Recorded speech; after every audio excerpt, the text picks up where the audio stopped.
Chapter XXXI. The passing away in Baba's presence of 1. Sannyasi Vijayanand, 2. Balram Mankar, 3. Nulkar, 4. Megha, and 5. The tiger. In this chapter, Hemadpant describes the passing away of certain persons and a tiger in Baba's presence. Preliminary. The last wish or thought that a man has at the hour of death determines his future course.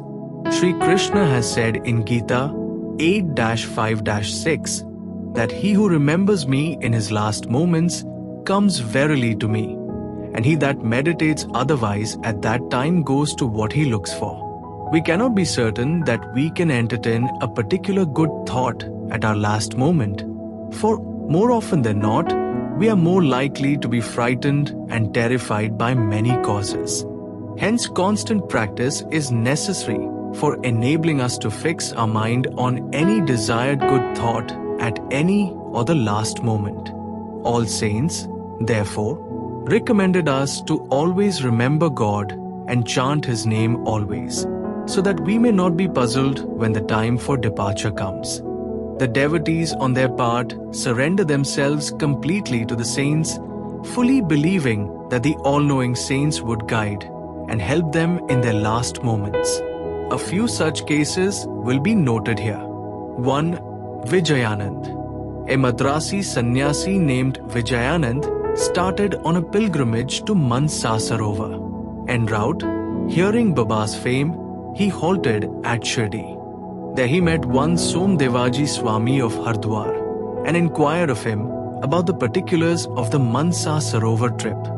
The Swami told him that the Sarovar was 500 miles above the Gangotri and described to him the difficulties of the journey with plenty of snow and the change of dial ECT every 50 cos, and the suspicious nature of the people of Bhutan who give a lot of trouble to the pilgrims on the way. Hearing this, the sannyasi was dejected and cancelled the trip. Then when he went to Baba and prostrated himself before him, Baba got enraged and said, "Drive out this useless sannyasi. His company is of no use." The sannyasi did not know Baba's nature. He felt discomforted, but sat there watching things that were going on. It was the morning darbar and the masjid was overcrowded. Baba was being worshipped in various ways. Some were washing his feet, some taking the tirth, holy water, from his toe and drinking it heartily, and some touching their eyes with it. Some were applying sandal paste, and some scents to his body. And all were doing these things, forgetting the distinction of caste and creed. Though Baba got enraged with him, he was filled with affection for Baba, and he did not like to leave the place. He stayed in Shirdi for 2 days when he got a letter from Madras stating that his mother was very ill. He felt very dejected and wanted to be by his mother's side, but he could not leave without Baba's permission. So he saw Baba with a letter in hand and asked for his permission to return home. The omniscient Baba, knowing the future, said to him, "If you so loved your mother, why do you take sannyasa? Fondness or attachment ill becomes an ochre garb. Go and sit quiet at your lodging, wait with patience for a few days. In the Vada, there are many robbers. Bolt your doors, be very vigilant, the thieves will carry everything. Wealth and prosperity are transient, and the body is subject to decay and death. Knowing this, do your duty, leaving all attachment to the things of this world and next. He who does this and surrenders himself to the feet of Hari, Lord, will get free from all troubles and attain bliss. The Lord runs and helps him who remembers and meditates on him with love and affection. Your store of past merits is considerable, so you have come here. Now attend to what I say and realize the end of your life. Being desireless, begin from tomorrow the study of Bhagavad. Do 3 saptahas, i.e. 3 reading during 3 weeks, conscientiously. The Lord will be pleased with you and destroy your sorrows. Your illusions will vanish and you will get peace. Seeing that his end was approaching, Baba prescribed that remedy and made him read Ram Vijay, which pleases the god of death. Next morning, after bathing and other purifying rites, he commenced to read Bhagavad in a secluded part in the Lendi garden. He completed 2 readings and thereafter felt much exhausted. He returned to the Vada and stayed in his lodging for 2 days, and on the 3rd day, he breathed his last on Fakir, Bade, Baba's lap. Baba asked the people to preserve the body for a day for a good reason. The police afterwards came and on making proper inquiries gave permission for the disposal of the body. It was buried in a proper place with due rites. In this way, Baba helped the sannyasi and ensured him Sadgati, salvation. 2. Balram Mankar. There was a householder devotee of Baba by name Balram Mankar.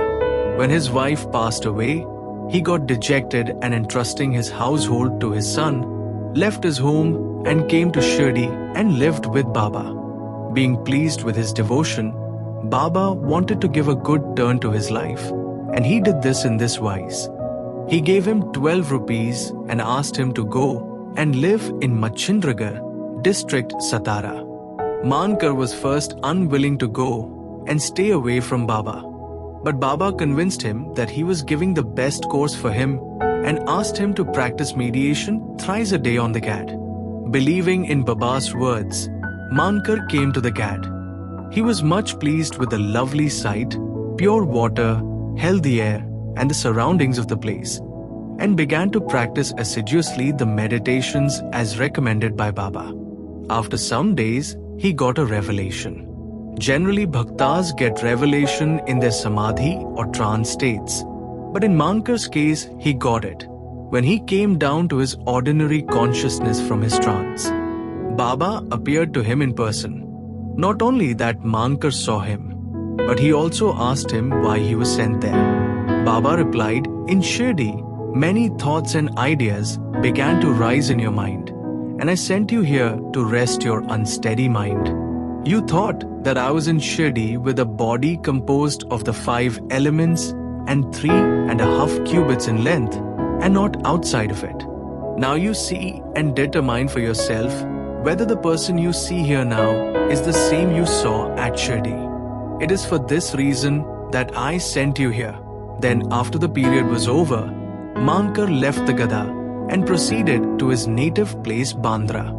He wanted to travel by rail from Pune to Dadar, but when he went to the booking office to get a ticket, he found it very much crowded. He could not get his ticket soon when a villager with a langoti, piece of cloth, on his waist and kambali on his shoulder turned up and said, "Where are you going?" "To Dadar," replied Mankar. Then he said, "Please take this Dadar ticket of mine. As I have some urgent business here, I have cancelled my Dadar trip."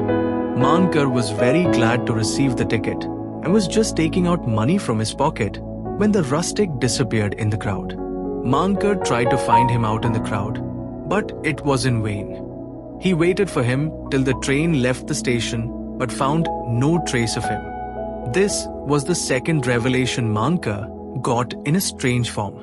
Then Mankar, after visiting his home, again returned to Shirdi and remained there at Baba's feet, always following his biddings and advice. In the end, he was very fortunate to leave this world in the presence and with the blessings of Baba. 3. Tatya Sahib Nulkar. Hemadpant gives no particulars regarding Tatya Sahib Nulkar except the bare mention of the fact that he up his ghost in Shirdi. A brief summary of his account that appeared in the Sai Leela magazine is given here. Tatya Sahib was a sub-judge at Pandharpur in 1909 when Nana Sahib Chandorkar was Mamlatdar there. Both met often and exchanged talks. Tatya Sahib did not believe in saints while Nana Sahib loved them. Nana Sahib often told him the leelas of Saibaba and pressed him to go to Shirdi and see Baba. He finally agreed to go to Shirdi on 2 conditions. 1. He must get a Brahmin cook, and 2. must get good Nagpur oranges for the presentation. Both these conditions were providentially fulfilled. A Brahman came to Nana Sahib for service, and he was sent to Tatya Sahib, and a fruit parcel containing 100 beautiful oranges was received by Tatya Sahib, the consignor being not known. As the conditions were fulfilled, Tatya Sahib had to go to Shirdi. At first Baba was much enriched with him, but by Tatya Sahib got such experiences that he was convinced that Baba was God incarnate. So he was enamored of Baba and stayed there till his death. As his end was approaching, sacred literature was read out to him, and at the last Baba's Paratirth was brought and given to him for drinking. Baba, on hearing of his death, said, "Oh, Tatya went ahead of us. He won't be reborn." 4. Megha. The story of Megha has been already described in chapter 28. When Megha died, all the villagers followed the funeral procession. Baba also accompanied them and showered flowers on Megha's body. After the obsequies were performed, tears flowed from Baba's eyes, and like an ordinary mortal, Baba showed himself overcome with grief and sorrow. Then, covering the body with flowers and crying like a near relation, Baba returned to the masjid. Many saints have been seen giving sadgati to men, but Baba's greatness is unique. Even a cruel animal like a tiger came to Baba's feet for being saved. It is this story which will be narrated now. 5. Tiger. 7 days before Baba passed away, a wonderful incident occurred at Shirdi. There came a country cart and stopped in front of the masjid. A tiger was on the cart, fastened with iron chains, with its fierce face turned to the rear. It was suffering from some pain or agony. Its keepers, 3 dervishes, were taking it from place to place and making money by exhibiting it. It was the means of their subsistence. They tried all sorts of remedies to cure it from the malady it was suffering from, but all was in vain. Then they heard of Baba's fame and came to him with the animal. They got it down the chains in their hands and made it stand at the door. It was naturally fierce, besides, disease-ridden. So it was restless. The people began to look at it with fear and amazement. The dervishes went in, told Baba everything about the animal, and with his consent, brought it before him.